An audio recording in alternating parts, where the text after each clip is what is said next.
From the great state of New Jersey, Alex LaFerriere extended a 3-year extension for him, and we are thrilled to welcome him to NHL tonight. Congratulations on the extension. Kings fans know why that was the verdict from the team's side. What made it the right decision for you? Yeah, thank you guys. Yeah, I mean, kind of a long process and a new one for me. You know, it was my first contract negotiation, so it was pretty exciting. But yeah, I mean, I just kind of had my support system and kind of talked through all the numbers, all the years and stuff like that, and it kind of just felt right for me to sign that 3 years. Kind of still betting on myself a little bit, but also have some stability within the team, and just trying to prove to the team why I should be there and kind of solidify my role there. Let's dig into that a little bit there, Alex. I mean, a lot of guys are sort of hands-off when it comes to negotiations, let their agent do it, and they come to them and just do whatever their agent says. Sounds like you had some thoughts of your own. The betting on yourself, we love to hear that as athletes, belief that you can do as well, if not better. Why do you think you have so much more in your game? Why is 3 years and maybe not going the 6 or 7 that a lot of players your age go with? Why does that make sense for you in your game? Yeah, I mean, for me, kind of my whole life, I was never really given anything, kind of had to earn everything that I got. So, I mean, for me, it's just kind of natural and feels right to be kind of back against the wall kind of mentality. So, yeah, I mean, obviously, like, it'd be nice to be locked down for a long time, but hopefully that can come in the future, and still got a lot to prove. So. Big step for you from, your first full year in the NHL as an LA King to last year, a high of 42 points. Talk a little bit about, the impact and where this roster is going. And I'm kind of focused on, we're projecting to see you probably, top 6, maybe a line with Byfield, Fiala, left side.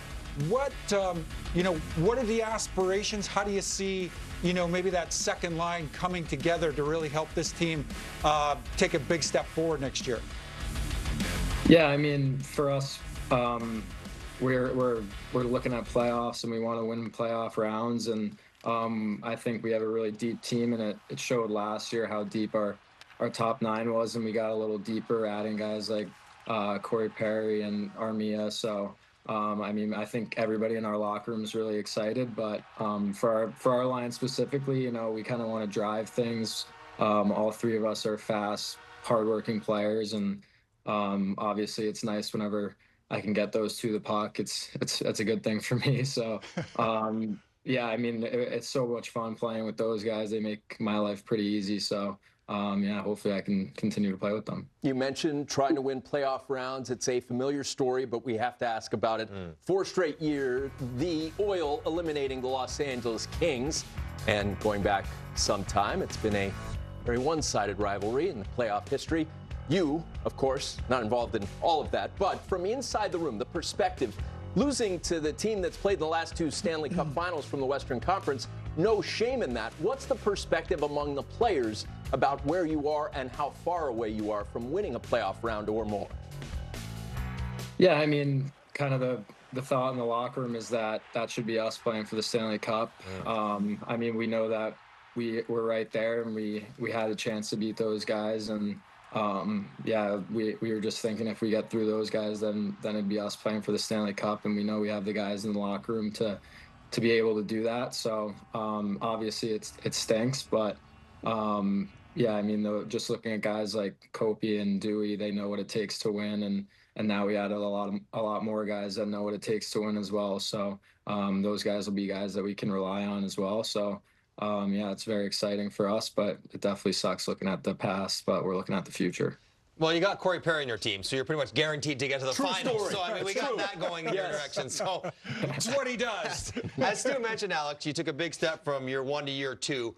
How do you approach the summer prior to year 3 here, and what are you working on in your game, maybe specifically to maybe improve to even get a better year next year? Yeah, I mean, for me specifically, I've looked at this as a big summer. It's kind of weird, like, to say it going into year 3, but like coming from college, you only play 35 games in a season. So it's still kind of a big jump from 35 to 82. So I'm still kind of getting used to that. And I think this summer I've had 2 years under my belt where I kind of know what it takes and know what other guys do to get themselves ready for the season. So I've just kind of been looking at that and focused a lot more on like nutrition and just trying to keep my body in a good spot for a longer period of time this year. Well, never mind the new contract in the summer. Other personal notables for Alex LaFerriere. Understand you got engaged this summer. Tell us a little bit about how all that came together. Yeah. And where are you? Yeah, I'm in Minnetonka at her house right now, but we were in Hilton Head, South Carolina over the 4th of July and had her family fly down, and my whole family was there, and we did it kind of right by the beach on July 5th. So yeah, it was very, very exciting. Well executed. We have your height and weight on there. I'm a huge Kings fan, so I know your story. Starting high school at 5 feet 2 inches tall, it's remarkable to me what you've become in terms of your athleticism. Was there ever any doubt that you were going to grow and become the kind of physical presence you are now? Yes, so there was definitely a lot of doubt, but I kind of always knew that eventually it would come, but obviously when the longer it took, the more doubt crept in my mind. But no, I was definitely very grateful that I was able to grow as much as I did and kind of still keep my athleticism and not kind of get a little awkward. But no, yeah, it was definitely hard growing up that short, but definitely glad I grew at the time I did. It's very familiar. You had me by 2 inches when I got into high school, so there you go. And I'll have this to everyone a little bit later. But you took a college path. You went to Harvard. A couple of questions. Like Harvard, why is it such a factory for good players? You think of the education, you might not think of the hockey program there. And how was college good for you at that point in your life? Fewer games, more working out. Was that impactful on your development into the player you are today? Yeah, definitely. I think kind of going back to how tall I was in high school, I was still a little underdeveloped physically. So being able to go there and they pride themselves on off the ice as well. So it kind of gave me a chance to round out not only my body, but my entire like lifestyle and stuff like that. So yeah, and looking back on it, honestly, like COVID kind of played a huge role in that as well. My freshman year was canceled for hockey because of COVID, so I was able to go back to the USHL and play another year there, and I think that helped me. Yeah, that helped me a lot. So in the moment, Alex, kind of good bounces as well. In that moment when you had to go back, were you thinking this is a good thing, or were you thinking this is brutal? I want to start college. Like, where was your head at when you had to go back to the USHL for that? Did you have that perspective in the moment? Yeah, I mean, I kind of was just trying to look at the positive sides of things. I was actually able to take classes when I went back to Des Moines as well, so that helped a lot, being able to take classes and get my freshman year done. But yeah, we were able to go to school for a month right before the draft, actually, before we had to go back. So yeah, definitely kind of sucked leaving Boston at that time, but no, yeah, I mean, I just tried to look at the positives and be able to get schoolwork done and be able to continue playing hockey. So yeah, it was good. Alex, we'd be remiss not to mention friend of the show, but visitor to the network as well. Do you recall your moment up here? I think we got you playing wiffle ball on your one tour of the network. Here we go. Talk a little bit about that. Good rip. Take us through that swing. It looks like a natural. Yeah, I had a lot of backyard wiffle ball games growing up for sure. But no, yeah, that was an awesome day. I remember my parents were able to come out. My little brother was able to come out as well, and just kind of get the tour of the office and stuff.